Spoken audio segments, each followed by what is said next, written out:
இது சிங்கப்பூரில் ஓம் சக்தி கோயில். சிங்கப்பூரில் வந்து ஓம் சக்தி மாரியம்மன், அங்கே வந்து பெருமாள் இருக்கார்.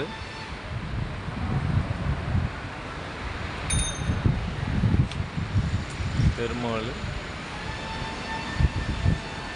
ஸ்பெஷல் வந்து ஓம் சக்தி. நானே இன்றைக்கி தான் இப்போ 20 வருஷத்துக்கு ஒரு டைம் ஃபஸ்ட் டைம் மறந்தது இந்த கோவில். ஃபஸ்ட்டு விநாயகர் பார்த்துக்குங்க.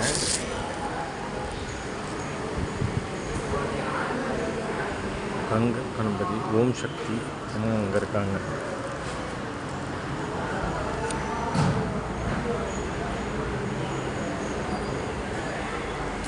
அங்கே முருகர்,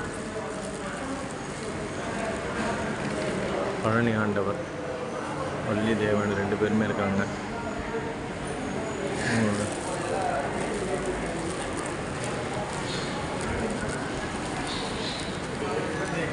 ஐம்புல லிங்கம், அகிலாண்டீஸ்வரி அம்மையார் 2 பேருமே இருக்காங்க.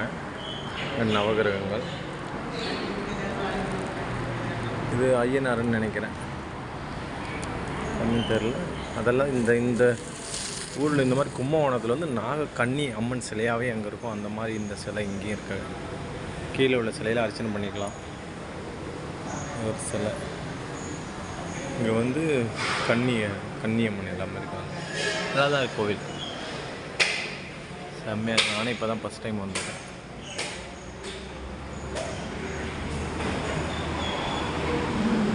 ஆஞ்சநேயர் இங்கேயும் தனியாக தான் இருக்கார்.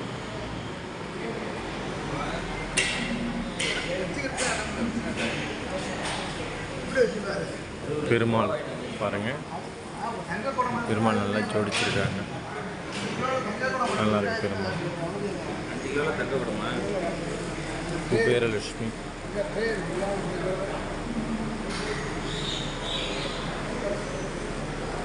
கோயில் ஃபுல்லாகவே சிற்பங்கள் தான் நிறையா இருக்கு.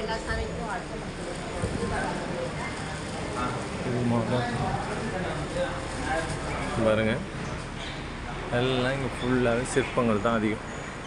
ஆனால் இந்த சிங்கப்பூரில் எங்கேயும் இந்த மாதிரிலாம் இல்லை. இந்த இடத்துல நல்லா இருக்குது. நான் பெருமாள் கோவிலில் வந்து உபசரணை அப்பா மனிதர்கள்லாம் இப்படி தான் இருக்குங்கிறதுக்கு இந்த சிங்கப்பூரில் அவ்வளோ ஒரு மனிதர்கள், நல்ல மனிதர்கள்லாம் இருக்காங்க. அவ்வளோ ஒரு சந்தோஷமாக இருந்துச்சு சாப்பிட்றப்பயே. வெங்கடாஜலபதி, மகாலட்சுமி. இங்கே பாருங்கள், அந்த அம்மனை பாருங்கள். இது இந்த எழுதுபுறமாக எடுக்கிறேன். நல்லா இருக்குது, சூப்பராக இருக்குது.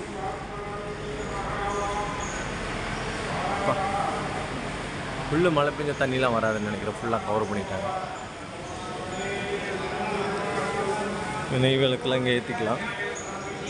இதில் வீரன், பேச்சாயம்மன், அது மதுரை வீரன். அப்புறம் குழந்தை தொட்டிலாம் பாருங்கள், எவ்வளோ சிறப்பாக இருக்குது பாருங்கள். நம்ம ஊர்லாம் கூட இப்படிலாம் இருக்காதுங்க பாருங்கள்.